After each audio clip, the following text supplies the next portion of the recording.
Okay, Carly, so you were in set 4 in the summer, so you sat the foundation to your test and you got 111, which was a grade D. Not very far off a grade C. So let's see how you get on with this. So you're reckoning you're going to get 63. That would be great, that would be a C. Let's get up and running. Okay.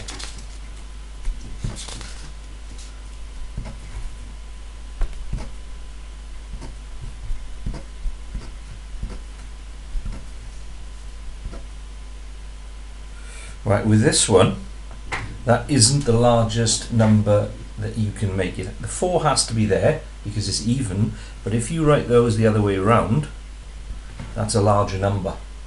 So you lose that mark there. So 1, 2, 3, 4, 5, 6, 7, 8, 9, 10 for that question. 11 and 34 are correct.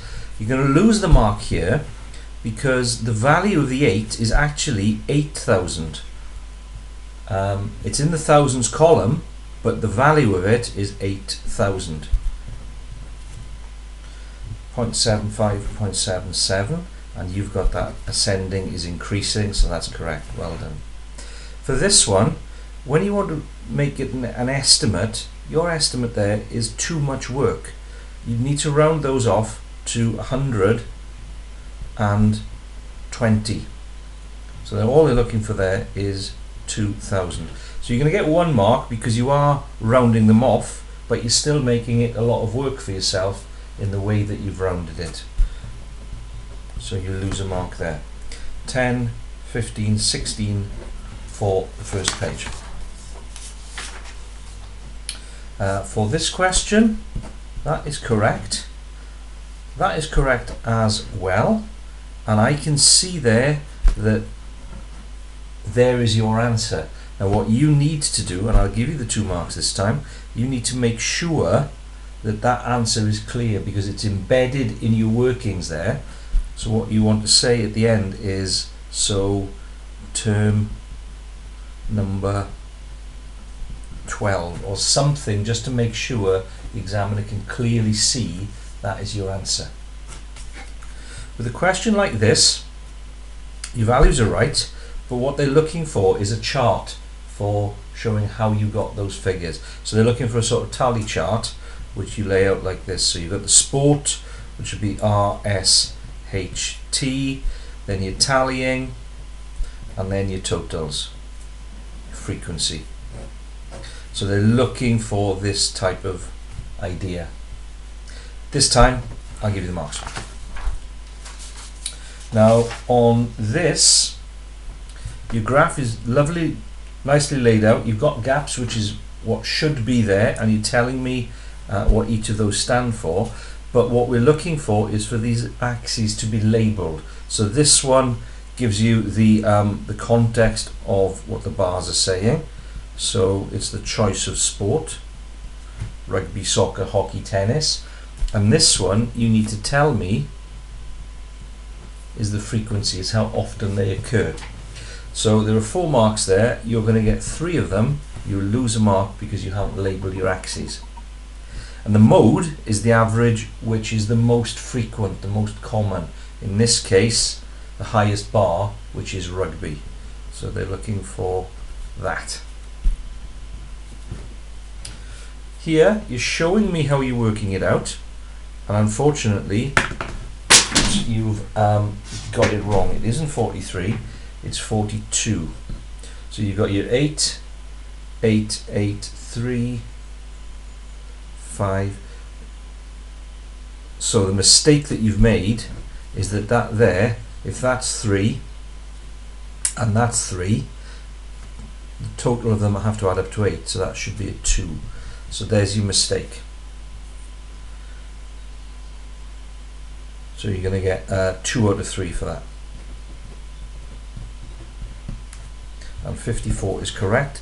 This is the question that tells you you have to put down your units, which you've done. So that's great.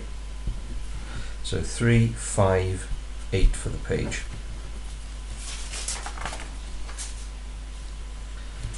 7x take away 1x is not 7, it's 6x. So I can see what you've done there. You have subtracted the x. So you say, oh, x take away x is nothing, so you're just left with that. But what you've got there are 7x's, and then you're taking 1x off, leaving 6x. That one is correct. Well done. Here, what I'd like to see in future is, rather than you put the letters where the points are, you put a cross where the points are and write the letters next to it. So that one would be B, and that one would be A. I'll give you the marks this time, but that is something that you need to do in future. With this one, take a look how I explain that on the video clip, because you haven't attempted it. An obtuse is wrong. An obtuse angle is one that goes between 90 and 180. The one that we're looking for there is a reflex, which is one that is greater than 180. So 5 on that page. We haven't done video, volume yet, but that is something that you may be able to teach yourself if we don't get to. Have a look on the video solution and see if you're happy with that.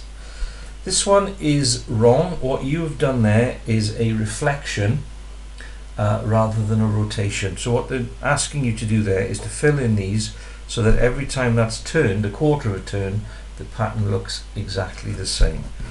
In the exam, you'll be allowed to use tracing paper for that. I forgot to bring some for the test that we did. Take a look at the video clip. You should be able to work that one out all right.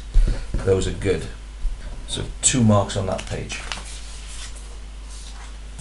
Okay, let's see if these are in the right place with you. The first one is, the second one is a little bit low, and that one is a little bit low as well. When you're facing a question like this, before you start plotting the points, you need to work out what each little square represents on the graph. So you can see here it's going from 0 to 10 in 10 jumps. So each little square is 1 unit. In this direction, you're going from 0 to 20 in 10 jumps. So you have to go up in 2s. So each little square is 2. So this graph, this one here is the 85, 32. So 85, that one's actually in the right place. That one's all right. 114, 24 then. 110. Where are we? 43, sorry. 110. 114. Needs to be up slightly. Actually, those are as near as damn okay. You're going to get the 2 marks for that. You're hardly out at all. What you then need to do for the second part of this is that those should all lie on a straight line, which, as you can see, they do. Now you can use that line to estimate the weights of any other rocks that haven't actually been weighed. So 60, for example, a weight of 60 on Earth, you can read off as being 22 on Mars. The problem that we've got here is they want a weight of 370, which isn't going to fit. So what you need to do is, rather than look for 370, if you get 37 off it and then multiply whatever your reading is by 10, that will get you your corresponding weight for 370. So you can't get 370, but you can get 37. Read off 37, multiply it by 10, and it'll give you the corresponding value. Now with this one, the question is telling you that it's the positive difference. Okay, so even though 4 take away 5 is -1, you're then going to make it the positive difference. So you're going to change the minus to a plus. So you're going to lose 1 mark for that because you've got that negative value there. So 3 for the page. Now this sort of question is one that comes up very, very often, so it's important that you can get your head around how to do it. So take a look on the video solution and see if that helps you. That is correct. Well done. 54 is right. Now with this, the angle properties that you need to know here are that the angles inside any four-sided shape, so a quadrilateral, add up to 360. So that plus that plus that plus that one there must add up to 360. So if you take those three away from 360, it will give you that one. Then you've got a straight line, which you know add up to 180. So taking that number from 180 will give you y.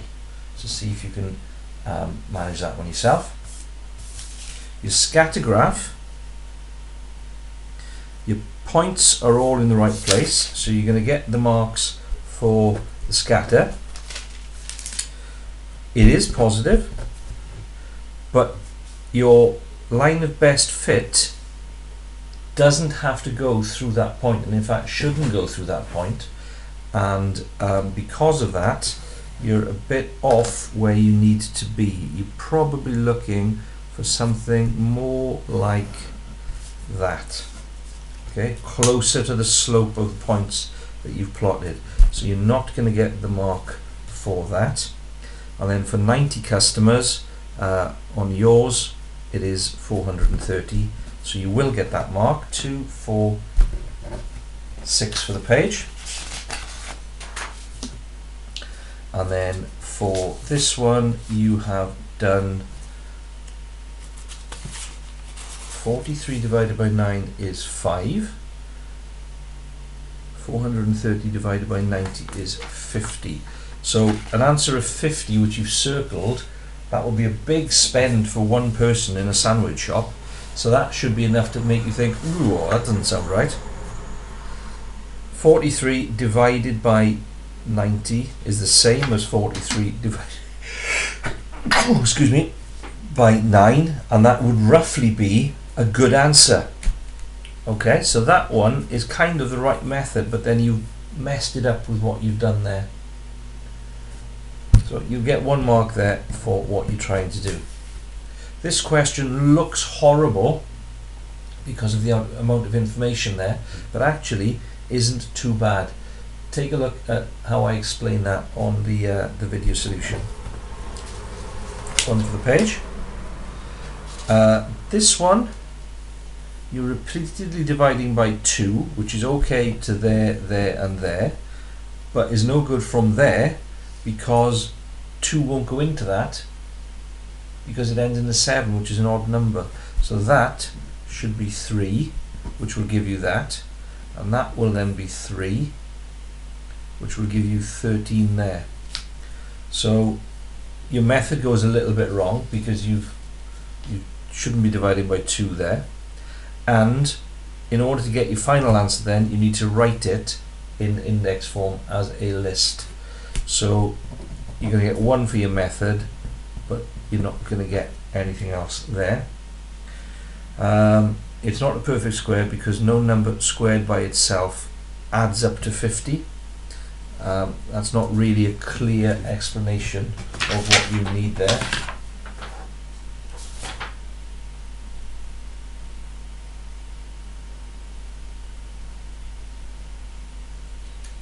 And that won't get you the mark. You need to be doing the same to 50 as you are with that question there. This is something that we're going to look at on Monday anyway. So no mark for that. And this question, you did a triangle angle properties earlier. This just looks again horrible, but actually it's not that bad. So take a look how I explain that on the video clip. So long as you can work out angles on a straight line and you know how isosceles triangles work, that isn't that bad a question.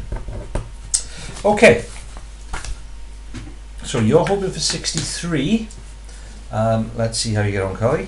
16, 6, 22,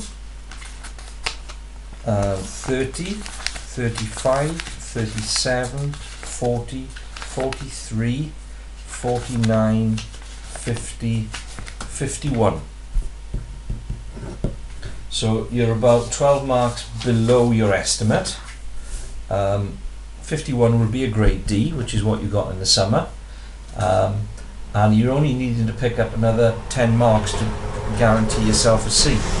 I'm sure when you go through that, you'll see where to find those 10 marks quite easily.